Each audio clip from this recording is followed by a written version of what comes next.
This is the BiggerPockets Podcast Show 592.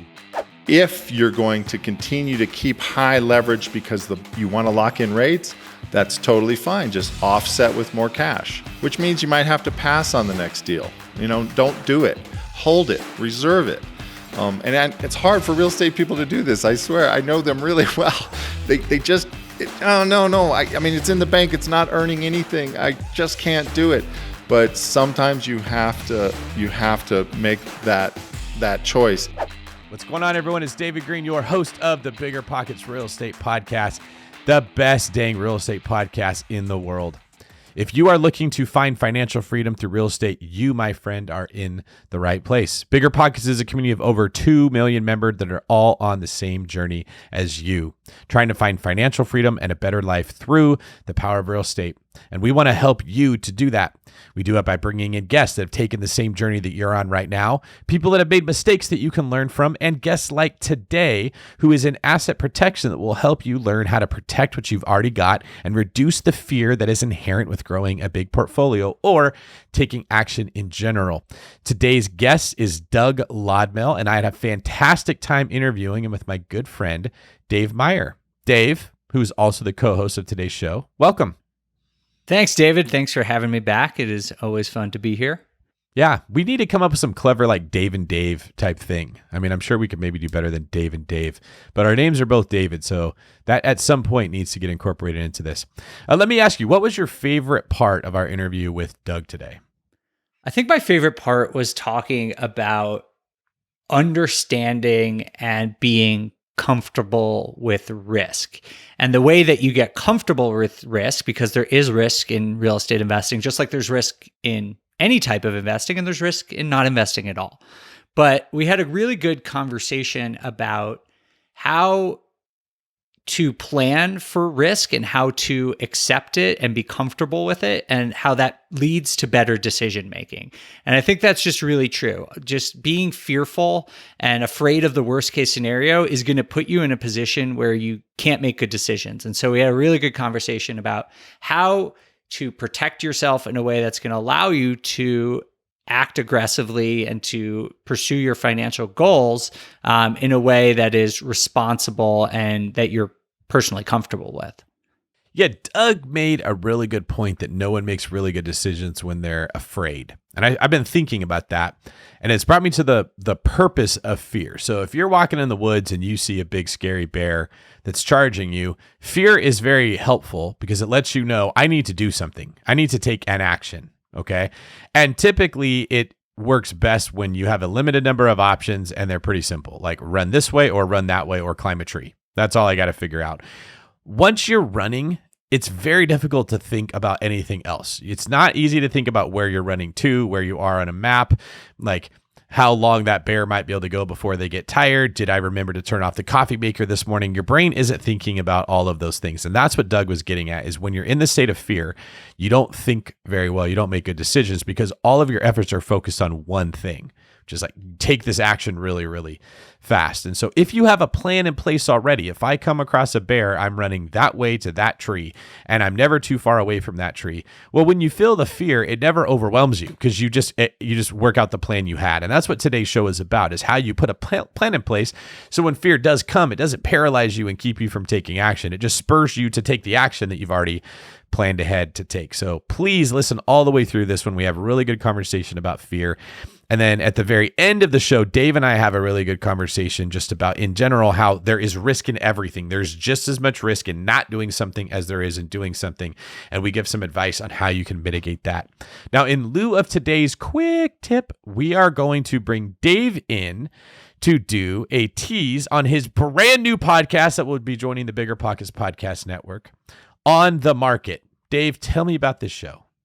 So, yeah, I mean, we've sort of been doing the concept here on BiggerNews a lot, but basically we recognize that the housing market and being an investor is, the conditions are changing really rapidly. We're in a very unusual economic time.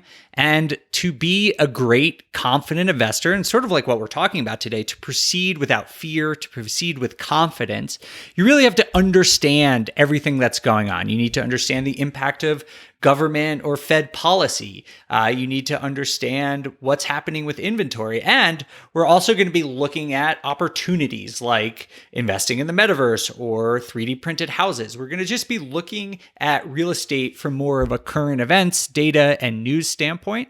And it's going to be super fun. So I am the host, but we also are going to have more of a panel show. So we have 4 regularly occurring panelists. We have Kathy Fettke, who is actually the first guest here on Bigger News that we ever did. Kathy Fettke, Henry, who's also regularly on the show, Henry Washington, as well as Jamil Damji and James Daynard, who are all going to be coming in and bringing their expertise. And we'll also do shows similar to Bigger News where we bring in an expert like Douglas or some of the other great guests that we've had here on Bigger News and talk about everything going on in the housing market, the broader world of investing, and help you make sense of what's going on. And I'm super excited. It's coming out on April 11th. So I hope that if you like Bigger News, if you want to stay informed and be up to date on everything impacting your investing strategy, you check out the new show on the market. Awesome. Make sure you check that out because Dave does a great job at everything he does. And I'm sure this podcast will be fantastic. And I'm mostly saying that because I hope you bring me on your show because it sounds really cool. And I'd love to be able to help with it. Of course. Yeah. We would love to have you. And actually, to give like a little teaser for the show, I was hoping we could do we're going to start each show on the market, like going through the week's top stories.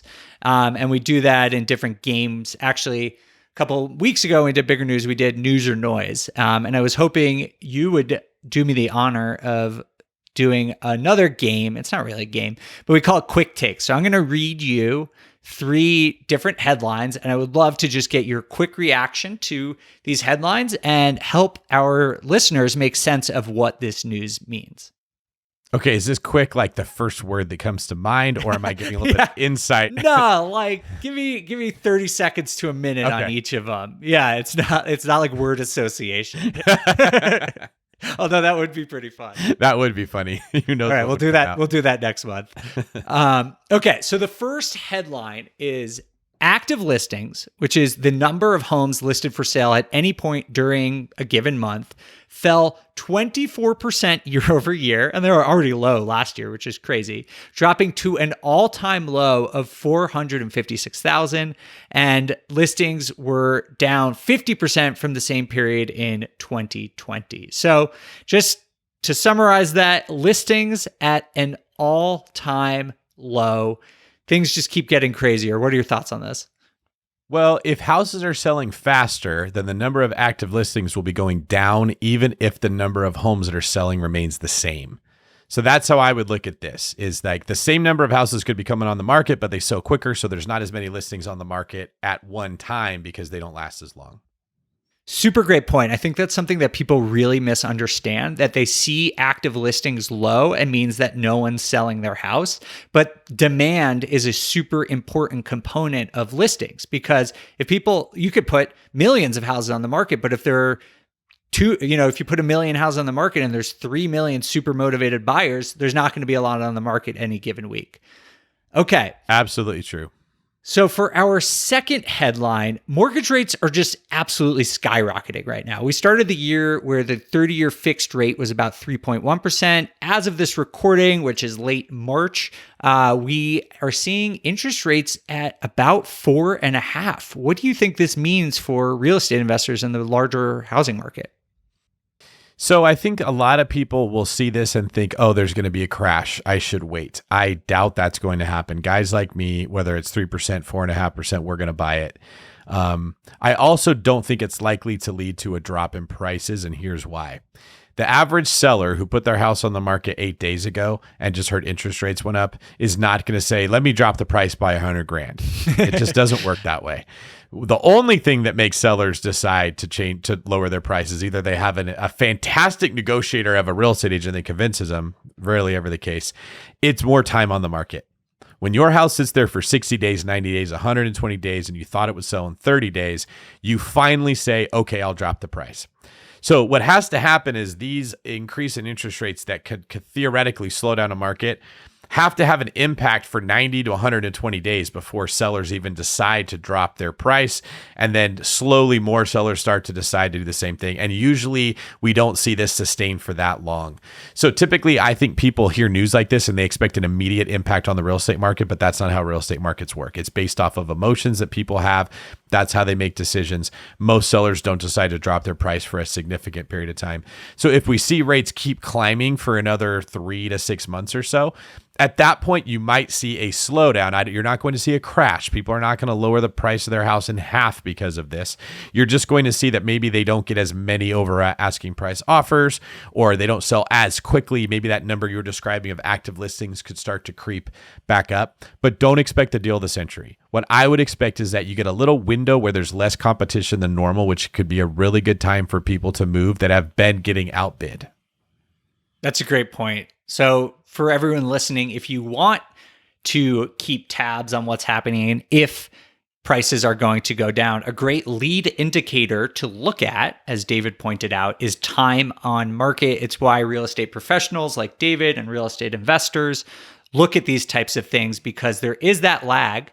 But if you start to see time on market creeping up, and listen, if it creeps up a little bit, I wouldn't be too concerned because we are at literally all-time lows. So if it even goes up a little bit, it's not crazy. But if we start seeing it go back to what is a more healthy housing market, that's when you could start to see housing prices at least flatten out and not see like the 15% year over year appreciation.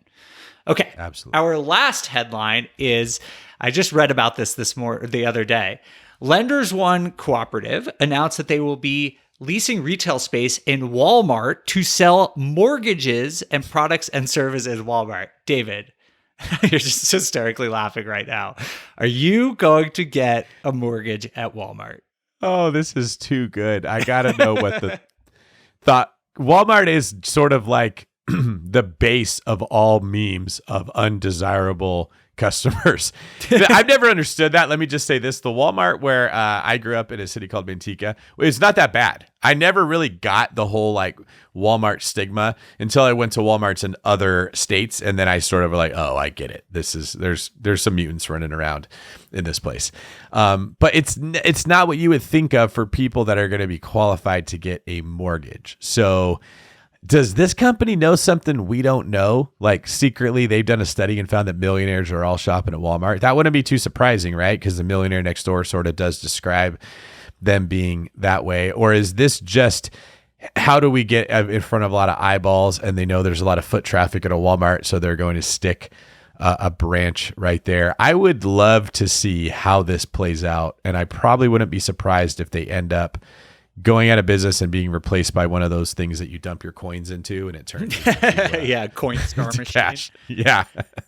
Yeah, I wonder about this kind of model. I've never really heard of mortgage companies relying on foot traffic before, so it's kind of interesting. I'm wondering if, with the refinance activity declining, if a lot of these mortgage companies are just looking for new ways to market and to keep volume up, because with interest rates going up, we saw this bonanza of refinancing over the last 2 years, and that obviously is going to slow down now. So I just thought this was really funny. I thought you would appreciate it. Well, they do have banks in grocery stores, but that kind of makes sense because you might need to go to your bank to just like make a withdrawal or a deposit. But if it's a pure mortgage company, I mean, that might, if I go deeper, that might be a sign that the competition for mortgages is just getting fierce to where they're like, let's try anything to try to get customers. Yeah. It's a little strange. It's not like you bring all your tax documents to Walmart so you could go get approved while you're there. You're like, I'll just casually go get a mortgage right now. Honey, I'm going to Walmart. Do you need anything? Give me some socks and see if you could get a 15-year quote on our house. We might want to refi. Yeah, it's like your shopping list is like toilet paper, hot dogs, mortgage. Like, I don't know.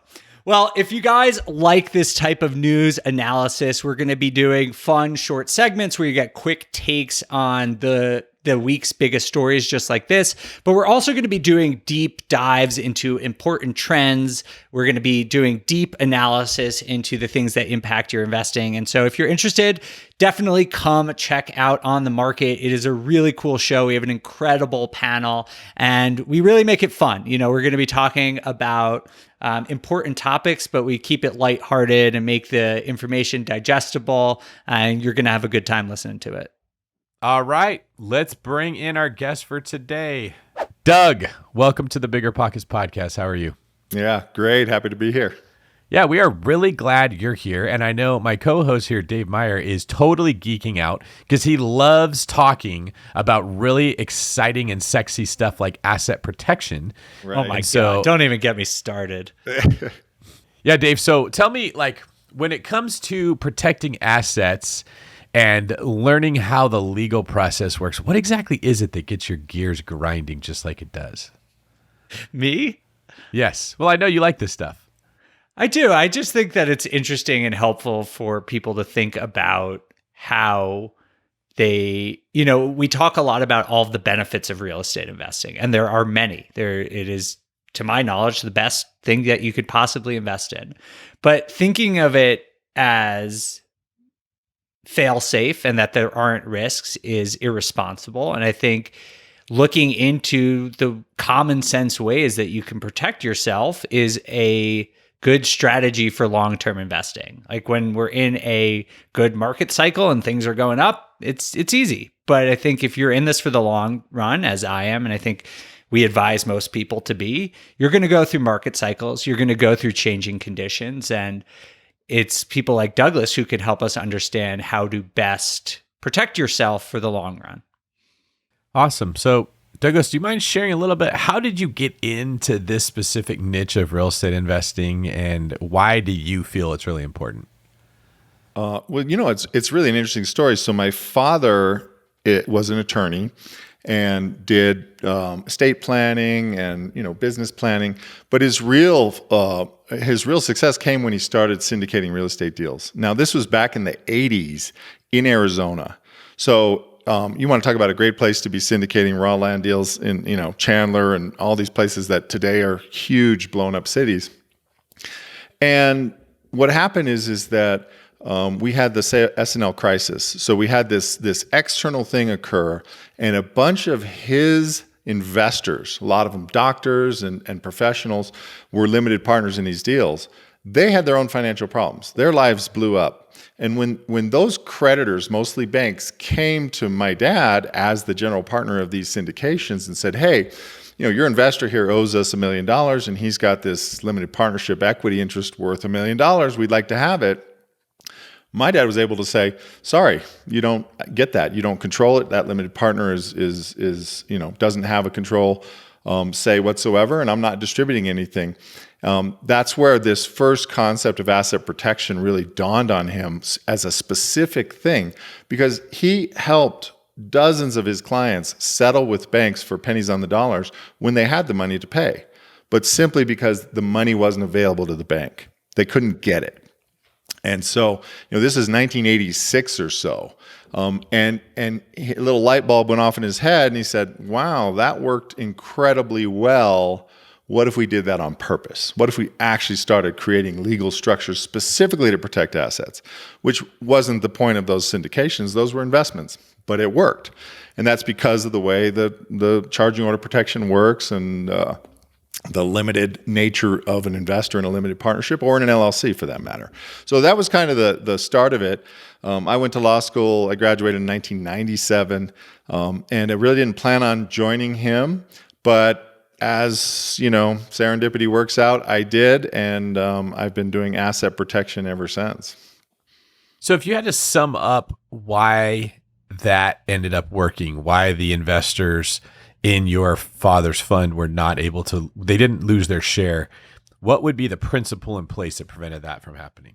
Well, the principle is that a creditor of a partner in a partnership or a member in an LLC who's a non-controlling member doesn't have any ability to take the place of that person. And the best they can get is what's called a charging order. So what the court says is, hey, we respect this judgment against this investor, and they can basically record a lien on that investor's interest in the partnership, but they can't force a foreclosure on the partnership interest. They can't force a distribution. The general partner continues to control that. And the general partner is friends with who? The investor, not the investor's creditor. So what are the chances the general partner is going to make a distribution to an investor when they know that there's a creditor standing there? Slim to none. Well, the creditors figure this out and go, okay, well, we're not going to ever get anything out of here. We're going to settle. And so it just creates settlement. You can't stop somebody from getting a judgment against you. There's no way. Not anybody. I mean, not Elon Musk, not Bill Gates, not you, not me. People can get judgments because our legal system is actually pretty open and easy to use to get judgments. But what we can do through asset protection is block their ability to get to our assets, which is highly effective because your judgment isn't worth a lot if you can't actually collect on it. I'll tell you another thing that works really good for defense. A tenant used it against me one time when I got a judgment against them as being broke. Well, exactly. Yeah. No blood from a stone, right? I'm not sure you would recommend that as a good defensive option. No, and that's why we have Doug here, because this is for people who are trying to not be broke to protect what they have so you don't have to use the broke defense. Right. That guy still owes me like $8,000 from 12 years ago. You'll never get it. And it won't be worth for you to even try, even if you found out he had a couple of bucks. Well, that's exactly right. And Dave, I know you have a point. I'm going to say this real quick. The reason is very similar to what you just described, as you can't stop people from coming after you, but if you put enough hurdles in place, they will give up on their own. And that's what he did by being broke, is the work that it would take me to get to there to try to garnish his wages and collect $200 a month for God knows how long is not worth the effort that I would have to put into it. So that principle is, oddly enough, works in both scenarios. And that's really, in many cases in life, I find all I'm ever trying to do. When I'm negotiating with somebody, I'm usually not trying to just go in and hammer them to death. I'm usually just trying to make them more uncomfortable than me for longer and see which one of us will quit. So I'm a big proponent of what you're saying, because this is something we use in everyday life all the time.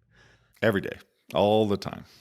So Douglas, for real estate investors, both new and experienced, who aren't familiar with asset protection, can you give us a high-level overview of some of the more common tools and strategies that you use to protect your clients? Sure. And I know you guys had Brian Bradley on a few times, and he talked about some of these things as well, and he's an affiliate of mine. And so I'll just kind of recap what it is that are the kind of the three main tools. The first is what we just talked about, a limited liability company or a limited partnership. It's kind of that initial base layer tool where you're going to put a piece of real estate in a limited liability company. You might have 10 limited liability companies because you have a lot of real estate and you want to separate out the buckets. From there, we're almost always going to use some type of holding company, and we're going to typically use it in a specific state.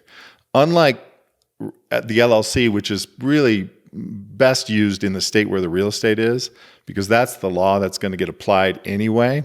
When you get to the holding company level, you get a little more freedom of choice. You can choose one of the states that has better laws, stronger charging order protection. You know, the popular common ones are Nevada and Wyoming, Delaware. I actually love Arizona. It's just as good as those other states, but it has some other unique features. And as long as you choose a state that has very strong and exclusive charging order protection, then you end up doubling up on that protection. So you have an LLC, which is charging order, and then you have a holding company, which is charging order. On top of that, we use a final tool called an asset protection trust. And the asset protection trust is really the big bazooka of asset protection. It's the thing that if it's all falling apart, it's all going off the rails, we can actually do something about it. There's three ways to do an asset protection trust. One is fully foreign in an offshore jurisdiction like the Cook Islands or Nevis or Belize. The other end of the spectrum is fully domestic in a jurisdiction like Nevada, Delaware, Alaska, Wyoming. And then the third way is in a hybrid form, which I call a bridge trust. I mean, just to keep it as simple as possible, the bridge trust is basically a foreign trust treated as a domestic trust for tax purposes. So you get all the protection of the foreign trust if you ever need it, but you get the simplicity of a domestic trust, even simpler to manage, disregarded for tax purposes. So, those are kind of the three basic tools. What a client needs will just depend on where they're at in the cycle. They might just need an LLC, or they might need one or two LLCs and a holding company, or they might need all three. It really just depends on their level of asset and risk. Douglas, one of the most commonly debated topics on BiggerPockets is, do you need an LLC? I've worked here for 6 years, and I feel like once or twice a year, it just blows up on the forums. There's huge debates about this. Yeah. I'm an LLC guy, so I think I'm on your page. But do you advise this for everyone? Are there situations where if you're just getting started or you're new, you don't need to think about this? Or do you think, regardless of your experience level or what your investments are, you should be thinking about these levels of asset protection? Dave, it's a really good question. It's not as simple as, you always have to have an LLC. There are certainly cases where, it's probably fine to not. However, if I'm going to make a general statement, I will say that if you would be 90% plus of the time better off with an LLC. So I'll give you an example. I had a guy come to me from California. He started investing very young. He never used LLCs. I mean, he had tens of millions of dollars of California property, not a single one in an LLC, and he'd been doing it for 30 years. And when he came to us, he had a problem. And we looked at this, and I just was like, wow. I mean, I have never seen someone so exposed. The challenge for him is that backing up and putting everything in an LLC was a massive deal. I mean, we were talking about incredible costs to create and to maintain and transfer. And ultimately, that was too much. And he ended up choosing not to put everything in LLCs because he had just gotten so far behind. The downside of that, of course, is that he didn't have the leverage he would have had in the current issue, and he had to settle for probably much more than he would have had he done it right. So, that's the reason why, if you're going to become a real estate investor, you're probably just better off starting on the right track. LLCs are not expensive to form. If you can't afford an attorney to do it, it's not the worst thing in the world to do it online yourself with one of these entities that can set them up for $99. It's better than nothing. And they don't create a lot of complication. If they're single member, they're disregarded, so they don't need their own tax returns. So do you absolutely need it every time? No. If you never get sued, you never need it. Is it best practice? It's absolutely best practice.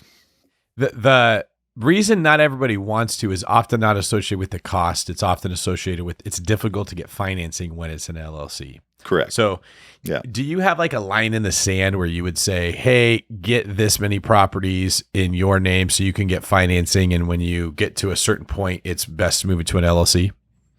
Well, actually, I have a different way to handle that. It is correct that a lot of times it's much easier to get financing in your own name. It is also true that once the bank records their mortgage and once they're done with that file, they will not be reopening it. They have no incentive to reopen it. They don't want to check and see anything about it. All it can do is create problems for their own compliance and their own ratios. So in 25 years of advising clients, I have advised them always to go ahead. If you need to get financing in your own name, get it in your own name. And then go ahead and transfer the property into the LLC. Don't tell the bank. Now, this may sound a little counterintuitive. Don't tell the bank. Doesn't that trigger the due on sale clause? Yes, it technically does trigger the due on sale clause. In most instances, we can assume it's going to. However, does it actually trigger the due on sale clause? And the answer is, in 25 years, and I'm talking thousands of real estate transfers, in 2 instances only has the bank ever even noticed. And in both those instances, they gave permission after the fact. It just kind of forced them to go, okay, we're fine with it. So the better approach is just go ahead and do your financing personally, make the transfer into the LLC, don't tell the bank, keep current, and just realize you're running a very, very, very small risk that the bank at some point could come back to you and say, hey, you transferred this without our permission and it's due, the mortgage is due. I would agree with you, and I've said the same thing. From a practical standpoint, it's always that, yes, it could happen, but is it going to happen? Is like, who at the bank are they going to have that's going through every single file and checking to see? And then they have a person who's paying like they want, and now they're going to go mess with that. It doesn't happen. They don't want the non-performing loan. They don't want to convert a performing loan into non-performing by finding the technical flaw. They are not going to look. I promise. They don't want to look. The only thing that I've ever thought of that made me think what would make them look, what would motivate them, is if interest rates skyrocketed and they're looking at your loan where you have money borrowed at 3% and they could get it back from you and lend it at 15 or 20%. Something like that. If you see a scenario, I would start to worry a little bit more about this, but we are light years away from that happening right now. It's just something that in today's environment, there's no reason a bank's ever going to go do that.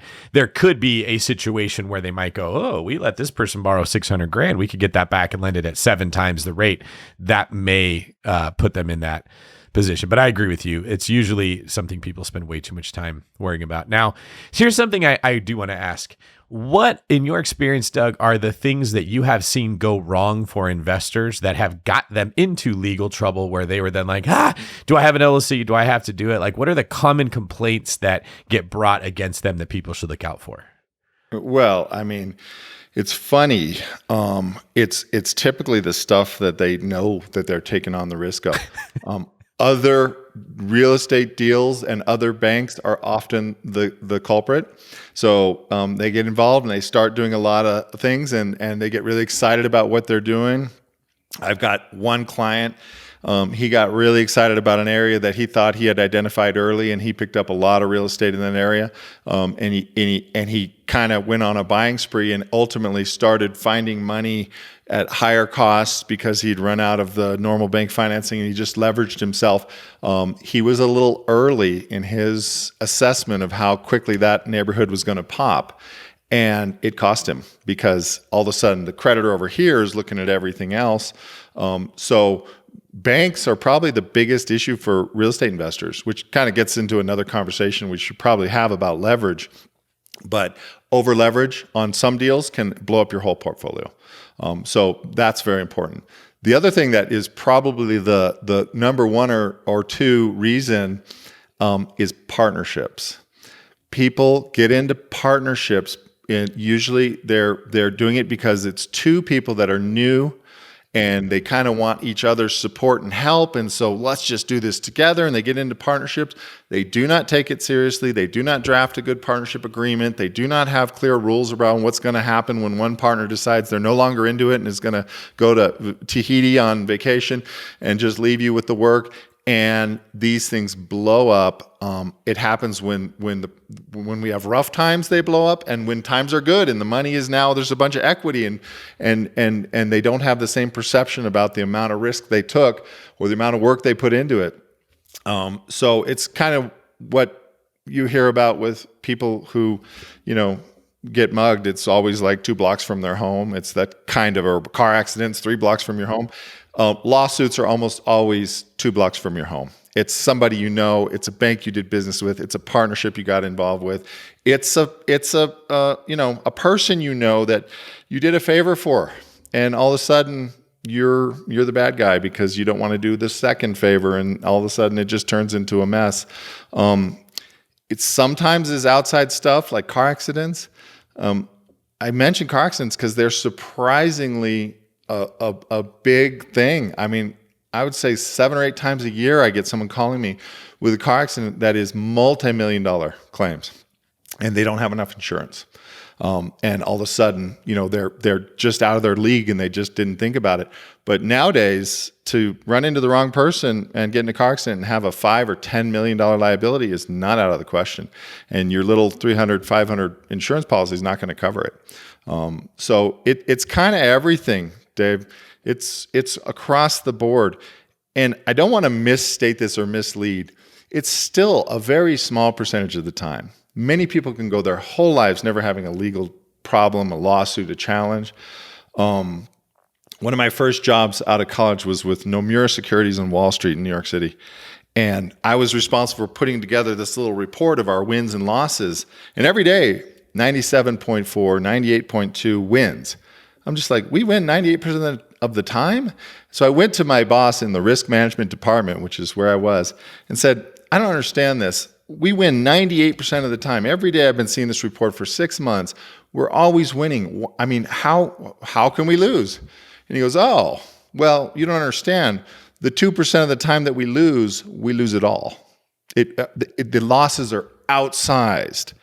And that's a lawsuit. It might only happen 2% of the time to 2% of my clients. But when it happens, it's catastrophic. And so you have to decide, do you want to protect against a catastrophic loss, or do you want to always take that risk? My experience has been that people want to accept the risk until they wake up one day and they realize, oh, I have something to lose and I'm not a spring chicken anymore. I don't have as much time to keep doing this. There's a tipping point that always happens. And it just, all of a sudden they go from not really caring about asset protection to, I need to do asset protection. Yeah, that tipping point happens in many different ways in our world. It goes from, I want to grow, I want to expand, I want to own every single property in the world, to, I don't want to lose what I have. I'm worried about a correction. I call it going from offense to defense, right? That's offense. You're Napoleon trying to take over the world, and then you get it all, and you're like, how do I keep this? Right. And it's actually kind of sad, because when you're in a defensive mindset, you're looking at the worst case scenario at everything that could happen in life. You're looking at, how could this person take advantage of me? How could I lose something? What could we go to war about? It's a lot less fun. So I agree with you. If you set things up correctly, you don't put as much pressure on yourself to have to anticipate things going wrong, because you've got natural things in order. And then you also mentioned something else that, frankly, I'd never really thought about. I always looked at it like, a problem could happen in my rental property, and if I was sued, they could take things outside of the rental property. But you're actually, if I'm hearing you right, saying you could get in a car accident completely unrelated to your rental property, and if they're not an LLC, they could go take your rental properties as part of that judgment. Is that what you're getting at? Oh, absolutely. Yeah, that's the point of an LLC. There's two directions it protects from: the inside out and the outside in. So we call it inside liability and outside liability. Inside liability is the fire on the property, or the something directly related to the property. And the LLC kind of attempts to shield that, put it in a Ziploc bag and say, okay, well, let's just contain this risk. The outside liability is the car accident, the partnership dispute, the whatever judgment that comes. And now they're just looking at your properties as an asset. And if they're not in the LLC, they're available. Yeah, that should be catching some people's attention, because there's a lot of our listeners that are one drunken night away from a bad bar fight where they break someone's nose. And big judgment comes, right? And normally they do everything smart in their business, but they make that one bad decision, or one text message when driving away from something terrible happening. And when you could go from thinking I'm totally safe to I'm not safe very quickly. Right. Not that a lot of our listeners are getting in drunken bar fights. I'm not trying to say that, but just in general, people are one bad decision away from a lawsuit that could change their whole life. That's right. So Douglas, I'd love to switch gears a little bit, because this is our Bigger News episode. I'd love to just pick your brain a little bit and learn how you're seeing today's market and how you're assessing risk for your clients right now. Yeah, it's a really good question. I mean, I'm fortunate now. I've been practicing law for 25 years. I went through 2008. I got out and started in 1997. So I have enough experience to have been through these cycles and seen it more than once, with the .com and the 2008 crash. I also have just purely fortunate. I'm very fortunate to have thousands and thousands of points of reference of incredibly successful, incredibly intelligent, incredibly great people that become my clients. And they're the ones that teach me more than everything else. They come and they have all these unique situations.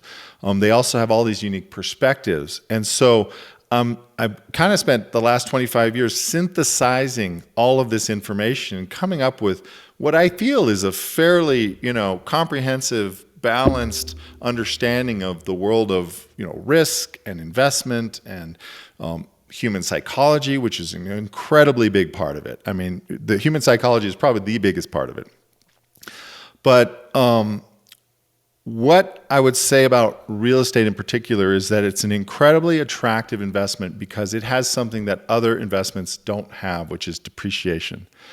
With real estate, you have this built-in advantage. So it's very attractive because you effectively, my real big real estate investors, they virtually do not pay taxes. They just keep investing. They keep accelerating depreciation through cost segregation analysis and kicking the can down the road. And if you kick the can down the road enough, you eventually really never have to pay the piper. And that's what a lot of them do. There's also 1031 exchanges and other ways to just defer. This is just inherent. It's our legal system and our tax system which allows for this. It's what makes real estate so great. The other thing that real estate has that is completely an advantage is it just asks for leverage. Banks like lending on real estate. They can understand it. It's much harder to get them to lend on other things. So when you use leverage, you end up with bigger returns because you're using your bank's money to create the returns. So I'm prefacing all this with those two things because what happens in the mind of the investor is it can't really go wrong. There's kind of this perception of real estate being the ultimate investment. They're not making any more of it. Everybody's always going to need a place to sleep. It's always going to be a good investment in the end, right? There's this perception. The challenge is that because of the depreciation, the acceleration of depreciation, and the encouraged use of leverage, you can get behind the eight ball. And so for me, what I think is important is that you want to encourage your investors and your clients, my clients in my case, you want to encourage them to start thinking about the cycle that we're in and where we're at in that cycle. It's probably more important in real estate than anything else.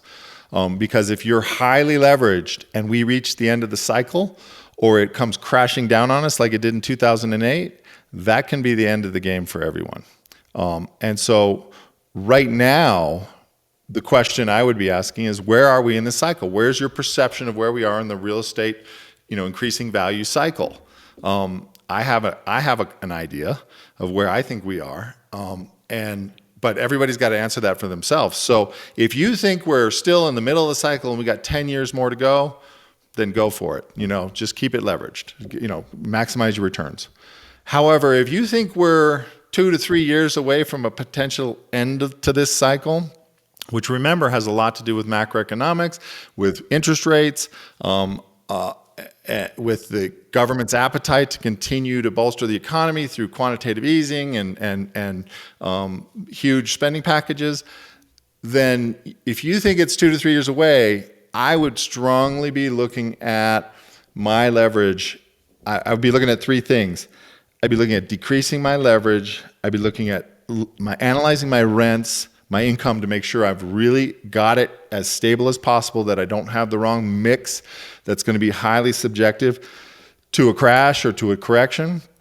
And I'd be protecting my assets because you can't always correct everything. And so by protecting the assets, you can at least compartmentalize. And if you have a bad problem, we can potentially cut that one off and let it sink and save the rest. So that's kind of the current analysis portion of this that I think if I were, advising a real estate person, I'd be asking them to think about. Dave, what are your thoughts on that? I'm curious. Yeah, I do want to jump into the market cycle question, but just for our listeners, Douglas, could you explain a little bit about why being leveraged, and for our users, that basically means taking on debt to buy a property. Why leverage is a particularly risky proposition in a downturn? So, we could just go back to 2008 because we have a real world examples of what happened. So leverage creates carrying cost. When you borrow money, you have to pay it back. And so you have a carrying cost. all real estate has a carrying cost even without leverage, but with leverage, you radically increase that carrying cost. So if you borrow, let's say 90% of the value of your property, not only are your carrying costs higher, but if the value of the property decreases, you end up underwater. And that's exactly what happened in 2008. You had a lot of people that used a lot of leverage when the property prices crashed. And if you weren't around in 2008, you don't remember that and you don't think it's possible, definitely it's possible. It definitely happens. Real estate does go down. And I remember having these conversations in 2006 and 2007, particularly with my California clients. And it was a mantra that they were saying, oh, California real estate can never go down. California real estate can never go down. It's, they believed it. 2008, it went down. It absolutely went down. Now, if you're not leveraged, you can probably withstand that. However, if you're leveraged, what happens is if you can't make up the cash flow discrepancy, then you're going to end up foreclosed on. And since there's no equity there, you're going to end up underwater, which means the bank is going to be looking for other ways to be made whole, other properties. The other thing that happens during a downturn is banks turn from your best friend to your worst enemy. They're going to help you out. They're on your side. They're going to do everything for you when everything's good, and their perception of everything being good is true. The minute it's not true, they're not going to work anything out with you. And I watched it happen. Clients who absolutely could have made it through 2008 had they had help from their bank did not make it because they didn't have help from their bank. So the more leverage you have, the less you have, the less ability to withstand that crisis. So if you're believing that we're maybe 2 or 3 years away from the end of a cycle, I'd be deleveraging down maybe 50% or 60% LTV instead of 80 or 90.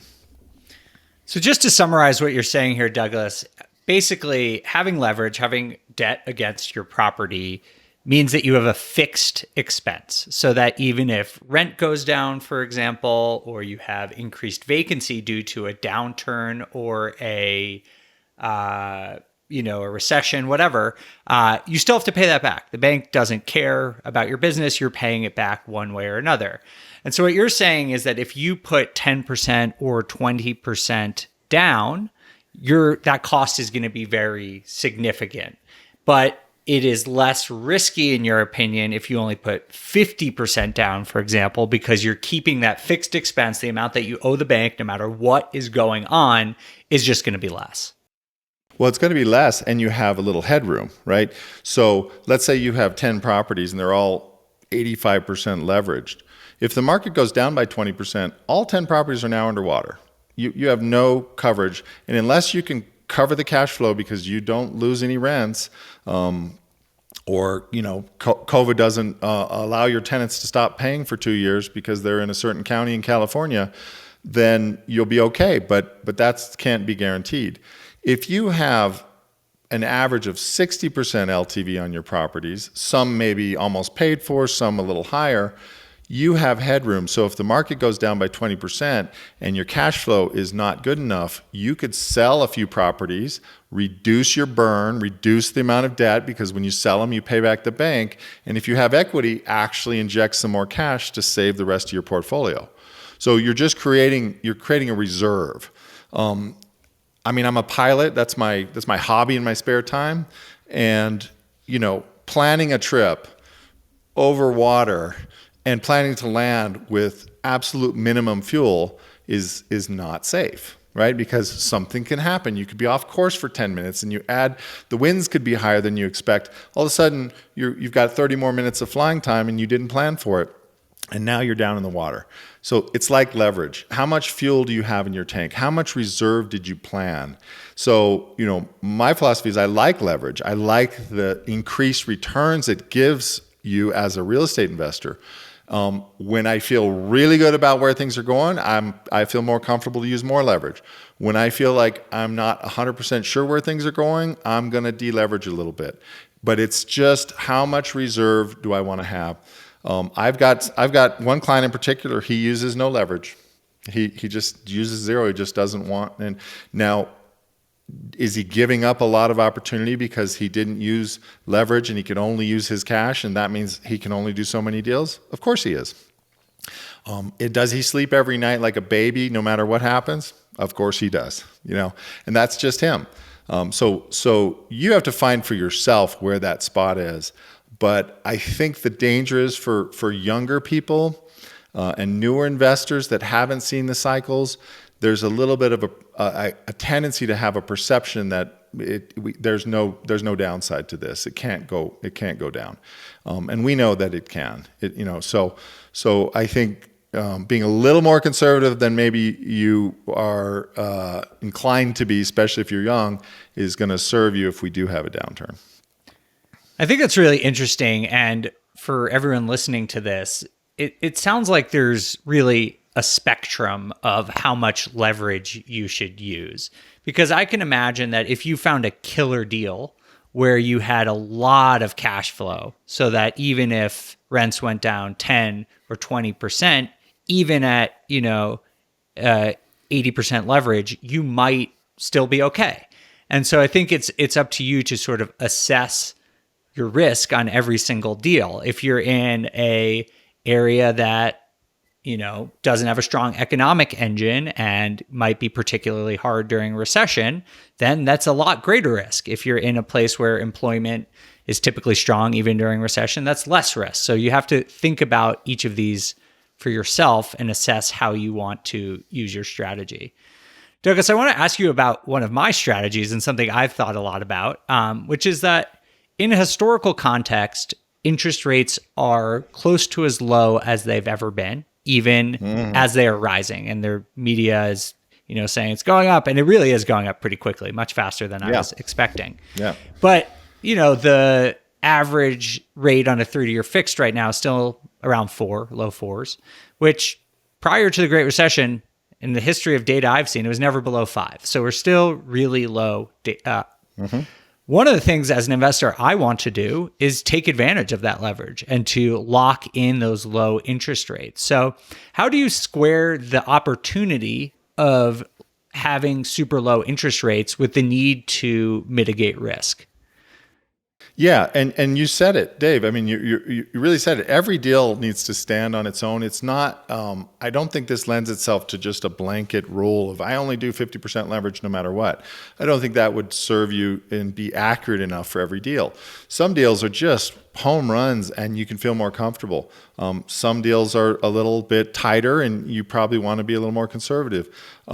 Interest rates are low. They are still low. And if you can lock in bank rate level low, like you're talking about, a 30-year fixed under 4%, there's very little reason not to do it. The question is, do you continue to do it at the absolute max leverage all the way across the board just because interest rates are low, and therefore I'm just going to take advantage of it? If you're going to do that and you say, look, I'm going to borrow as much as I possibly can because the rates are so low, then what I would do is I would hedge on the other side by keeping some cash so that you could pay down or you could handle a little bit of fluctuation. Just because you're going to use 90% leverage because you can get it and the rate is fantastic doesn't mean you have to be cash poor all the time. This is another challenge with real estate investors that is unique to them. They're almost always cash poor because they're constantly putting every piece of cash they have into the next deal. And so if you're going to continue to keep high leverage because you want to lock in rates, that's totally fine. Just offset with more cash, which means you might have to pass on the next deal. Don't do it. Hold it. Reserve it. And it's hard for real estate people to do this. I swear, I know them really well. They just, no. I mean, it's in the bank. It's not earning anything. I just can't do it. But sometimes you have to make that choice. So that's the way I would do it, Dave. I'd lock it in and get as much as you can, but just reserve the cash. Don't spend every penny on the next deal. I think that's great advice. And typically what I think about is trying to have that cash across my entire portfolio. So even if I don't hold it in cash, I look at the cash flow that I have from maybe some deals that I've held for a long time that are now producing really good cash. And that to me provides a cushion for future deals. And I personally, don't put less than 25% down on most deals. But I think people can start looking at it sort of as a holistic basis. It's not just any individual deal, but look at the liquidity you have across your portfolio and across all of your assets to make sure that if something goes wrong, you have protection. That's just basic, advice from in any market condition. In my opinion, you should always have some cash reserves to weather a storm. Yeah. And if you feel like you're at the end of the cycle, a little bit more, right?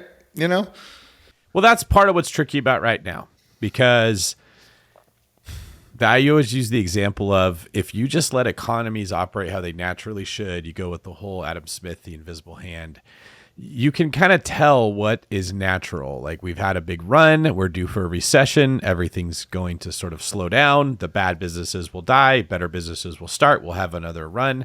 It's very similar to what I like, the sleep cycle of a human being. You are not productive 24 hours a day. You actually have to stop and sleep and let everything rebuild. That's and right. during that time, you're not productive. It's like a recession. But what we've figured out how to do in our country is inject drugs into us every time we get tired. So when we should be sleeping, we go shoot up with a bunch of drugs and we work all night. And it's like, wow, look how productive I am. I'm being so productive, as if there's not going to be any downside to that. Yeah.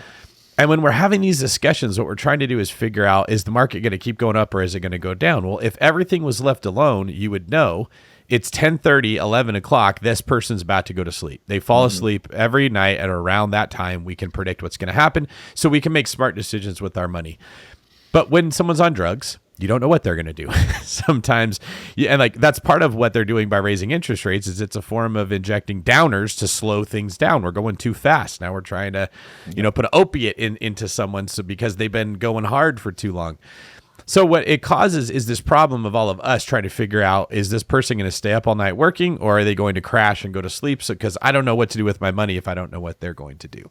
Right. What I like about your advice, Doug, is, well, you have to hedge, but there's different ways to hedge. Some people hedge by saying, I'm going to stop buying. I'm going to wait for the market to crash, and then I'm going to get in. Those people have kind of been getting kicked in the teeth because that hasn't happened.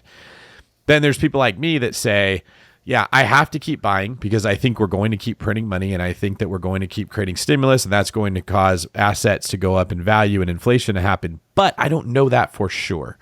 So while I'm going to be very aggressive with what I'm investing in, I'm also going to be very conservative with what I spend my money on. I'm an advocate of telling people now's not the time to quit your job. This is not the time to go all in real estate investing, buy a couple duplexes and say, I'm going to go live on the beach. That made more sense when we had a stable asset class that we understood what was going to happen. You could sort of quit your job and go do something and live off the rent because you basically understood at what time someone's going to fall asleep and what time they're going to wake up. With all this uncertainty, you kind of have to play the game more aggressively because everyone else wants these assets. There's a lot of demand for them. You got to pay more than what you would want to pay, and it's not going to be on what your ideal terms would be. And so to balance that, I have to keep working, I have to keep saving money, and I have to keep more money in reserves. Really, I got to be aggressive on saving money, and I got to be aggressive on buying property. That's the way that I'm playing the game with the uncertainty. And I really like that you highlighted there's different ways to be conservative. You can keep buying property. You could just put more money down on it if that's one way and borrow less. Or you could be like David Green, borrow more, but put more money in reserves, because I prefer to keep my money in the bank. I can't control if the economy drops. If I have 50% equity in a property, and then the market tanks and it drops down to 10% equity, there's nothing I could do to stop the equity from dropping. But they can't take the money that I have set aside in the bank. So I can make my debt service payments for a very long time, even if I do lose equity. But it's sort of a principle that you're advocating for with your asset protection is, don't not buy assets because you're afraid of what could happen. Aggressively buy them, but aggressively protect them, right? Take more. And when I say aggressive, I just mean be more purposeful about what you're doing, so that as your exposure grows and your risk grows, your protection sort of grows in proportion. Is that more or less the principle you're applying here? Yeah, and you just really brought up the point that I think is the most important, which is if you're acting out of fear, you can be pretty sure you're not doing the right thing. So if you're just afraid of a market crash and you quit buying because of fear, you might be appearing to do the right thing, but if it's motivated by fear, it's probably going to backfire on you. It's much better to be creating a situation where you're doing it consciously and you're saying, okay, I'm scaling back, I'm going to do this. In your case, if you're keeping more cash, well, how do I protect that cash? How do I make sure that is not at risk from the banks? Let's say one of my properties does go underwater. That's where asset protection comes in. You're creating a safe space to keep the cash as well as all the real estate. So it's just being intentional. And what I've learned is that asset protection lowers fear. And when it lowers fear, it allows people to make better decisions. They've done studies. People in fight or flight are literally stupider. They literally test lower on an IQ test because you bypass the thinking part of your brain. You just don't make good analytical decisions when you're acting from fear. So you want to use your tools to allow you to make good decisions. I'm a huge fan of is if you can do it consciously, if you understand the impact of it not working out and you're willing to handle it, you should do it. And for some of my clients, oh my God. I mean, I have some hyper aggressive people and it's pretty awesome to watch because I mean, when they hit it out of the park, they hit it out of the park. When they crash and burn, they crash and burn, but they can handle it. They're conscious about it. Understanding yourself and where you fall on that risk scale is very important. Because as long as you're good with it and your spouse, I mean, you got to have buy-in there. Otherwise, that's a recipe for divorce. As long as you've got that handle on it, I think that you're fine. The challenge is for just like, young scorpions don't know how much venom they release. And so they're much more dangerous to be bit by a young or stung by a young scorpion than an old one. Because you're going to get all the venom and it's going to be bad. Same with young investors. They don't yet know, and they're more aggressive than they will be in the future, and that can get them in trouble. So I'm always, when I talk to younger people, I'm always encouraging them to listen to the wisdom in the room, which I think probably is why they're listening to this podcast and to you guys, because that's your perspective, right? You're bringing that dose of wisdom to them so that they don't make and repeat the mistakes that we all made. I was doing an interview the other day for someone on, I think, Bloomberg News, and they were asking me about the BRRRR method, and they said, well, isn't that really risky because you're going to keep getting your money and keep putting it into more real estate and you keep growing your exposure? And I said, no, it's actually a fail-safe. If you buy one bad deal, you can't get your money out of it, and it stops you from buying the next property until you learn how to not buy bad deals. Yeah. You can't keep going if you're using the BRRRR method. If you're relying on that initial seed money to get it back out and put it in the next deal, and you buy wrong or you don't manage the construction well, just your skills are not where they need to be, it automatically slows you down. You can only scale faster as you get better. And it made me think real estate in general is kind of like that. You've got a bank that's looking at your ability to repay debt and the assets you have that has to approve it before they're going to give you a loan. Right? Unless you go borrow money from someone else, but most people are not giving their money to a brand new person. It tends to build wealth. I mean, outside the last 3-4 years or so, relatively slowly and boring, right? It's a lot of work. It's not like stocks where you just click a button and bam, you've made your trade. It takes a lot of elbow grease to get this thing up and running. And so while it is risky, I feel like real estate has natural boundaries that make it harder to just explode out there and make a lot of moves. Like a lot of the young people you're talking about, they've only seen the market do well. What scares me is the people that are making money in crypto trading, in Forex trading, in NFT trading, in even stocks to a degree, day trading, because there are no barriers that stop you from losing everything. It's clicking buttons on a computer. You can put all your money into it. There's nobody that has to oversee what you're doing. You don't have to collect bank statements and have someone overview your financials and show that you've had steady income for 2 years. None of that happens. And so when that money comes so quick, Doug, you made such a good point. It's easy to think it's always going to be coming that quick. So while this is inherent in all of investing, and it does happen in real estate investing, it happens less, I think, in real estate investing than in other asset classes because of the headaches that's involved in buying real estate. I mean, those of us that do it all the time will still tell you it gets easier, but it never gets easy. There's always a lot of hurdles you got to jump through. And maybe that's one of the lessons from today's show is that the more hurdles that there are between the person trying to take what you have and what you have, the safer you are. And the more hurdles that there are between you taking risk in growing wealth and where you are right now, the safer that you are. Any last words on that thought? Yeah, I think it's a great point, and you're right. The bank is your partner in this real estate, and when the banks lose their objectivity, like they did in 2008, and they start going off the walls, well, they brought everybody down with them. I mean, that was very bank induced. It was. The banks are not like that today. For good. I mean, that's good for everybody. It's hard to get a real estate loan. They still need to document it. It's a much different process. And that's good because if they do give you the money, it's a vote of confidence in the deal that you're doing. And again, they'll tell you, hey, yeah, we'll give you money, but we're going to need 40% down on this deal. So they're perceiving that risk and helping you. And yeah, the more hurdles are good. You can use them to your advantage. And when it comes to asset protection, you want to use them to your advantage. You want to put the hurdles in front of that potential creditor and your assets. Yeah, and that's what I tell people to watch out for. When people say, are we going for a crash? Man, the fundamentals are strong. Banks are still looking at debt to income ratios. They still only let you buy cash flowing properties. But I do see a scenario. I'm just going to put on my little Nostradamus hat right now, where institutional investors, Wall Street money, hedge funds, people with big capital come together and say, you know what? The average person doesn't want to go through the Fannie Mae, Freddie Mac process of having to go through a colonoscopy to get a loan. Why don't we provide them with some options where we can do lending backed by real estate that's a lot easier? And now you have people that don't have as much experience with valuing the risk involved in this, making the process easy for people that haven't done it before. And we could see another slide into that environment that you just described, Doug, but just a different tunnel, right? Well, the first one. Well, and add to that DeFi and the fact that I've already got clients calling me saying they want to turn their real estate into an NFT and then sell it out. So this is coming. It is real, and it can absolutely spur a whole nother irrational exuberance around access to capital through DeFi. So we've got an interesting time ahead of us in the next 5-10 years. Wonderful point. Thank you for pointing that out. That really sums up. I think it's based on fundamentals right now. So I'm still buying and I still think it's going to go up. But I am not oblivious to the fact that what you just described could change everything to the point that I can no longer anticipate what is reasonably going to happen. And that's when I get scared.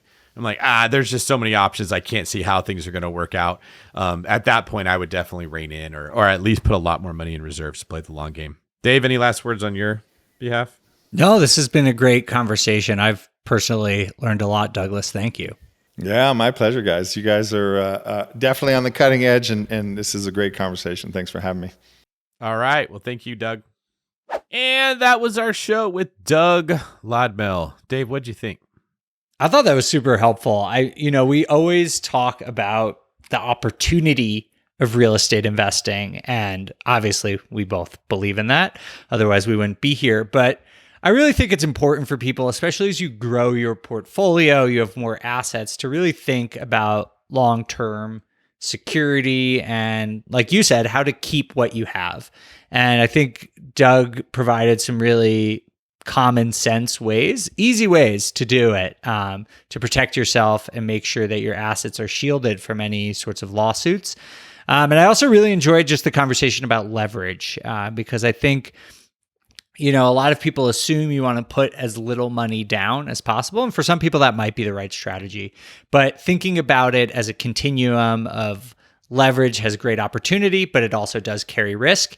And just having to find the right sweet spot for your own risk tolerance, your own strategy, and how to apply leverage. That was a great point. What it got my wheels turning about was this idea of risk in general.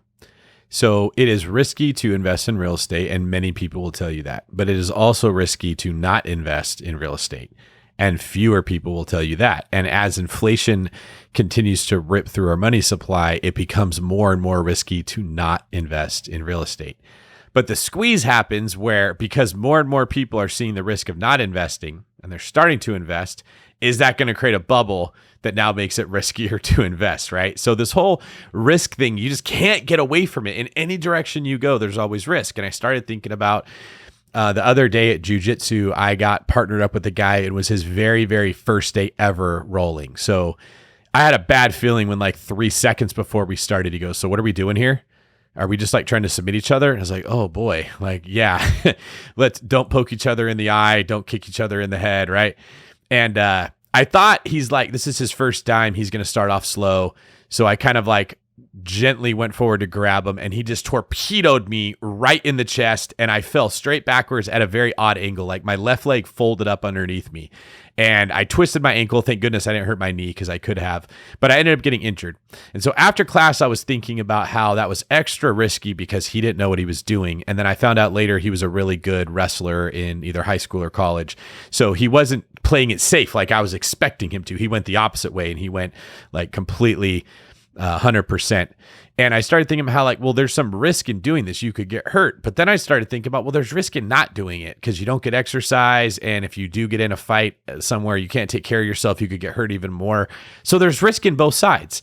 You can get hurt if you go to the gym and lift weights, but you can also have bad health consequences if you don't exercise, if you don't go to the gym and lift weights. And so I've sort of come to this conclusion that no matter what you do, there is risk. That you cannot win by avoiding risk, that the way you win is by having a plan for risk, right? I'm going to go to the gym, I'm going to lift weights, but I'm going to start off really slow, and I'm not going to go heavy, and I'm going to have a spotter, right? Like the odds of you getting hurt become much less. And now you've also mitigated the risk of just not putting on muscle mass so you have a slower metabolism or whatever you're going through in life. It's just something that, yes, if you get married, there's a risk. You could get divorced. You could lose some of your assets. But if you don't get married, what's the risk in doing that, right? You may end up never having a family and having regret at the end of your life. So I just want to encourage everybody who hears these things and feels fear, that what Doug's preaching, what we're preaching here, is that fear is never going to go away. There's fear in doing something. There's fear in not doing something. The key to overcoming it is to have a plan for if something goes wrong, what you'll do. So any last words on that thought, Dave? No, I think that's exactly right. I really liked when Doug was talking about being deliberate. And I think that's a really important thing in today's market. You and I have talked a lot about what we think is going to happen to the housing market. Personally, I think we're, at least through the end of the year, we're going to be seeing prices go up. But I continue to invest knowing and understanding and being comfortable with the fact that it could go down. Like, I think there's more risk in the market now than there has been in like a decade, right? That said, I'm still investing because, like you said, you can't get the reward without taking a risk. You can't, if you want no risk, put your money in a savings account, but you're not going to get the benefit. You have to understand that if you're an investor for 10 or 20 or 30 years, you're going to see the market go down at some point. So just prepare yourself both legally, like Douglas was saying, but also mentally. Just be prepared that there are going to be days when things are tough and when it looks like you've lost a lot of money. But if you prepare and you have liquidity and you protect yourself, you're going to survive it and you're going to be okay. And I think that's just a mental thing you need to get over if you're going to be an investor. That is a great point. All right. Well, thank you, Dave. As usual, it was a pleasure bringing value to the BiggerPockets masses and doing this podcast with you. I appreciate you as always. This was fun. I always like doing this show, and looking forward to it next month. All right. Well, if you like today's show, please go to the comment section. Let us know what you thought, what your favorite part was, what you wanted us to dive deeper into, and what questions remain unresolved. Also, please like, share, and subscribe to us on YouTube, where you can actually watch our faces and our hands and the various gestures that we make. Yeah, look at that. That's a really good expression. Also, wait, Dave. I also have to say before we go, stay tuned for the premiere of On the Market, our newest podcast that's going to be focused on news and data and trends. April 11th, it's coming out. There you go. BiggerPockets bringing more and more value. You really don't need anything else to listen to at all between podcasts and YouTube. We can take up 100% of your education space. And I hope we do. This is David Green for Dave No Risk, No Reward Meyer, signing off.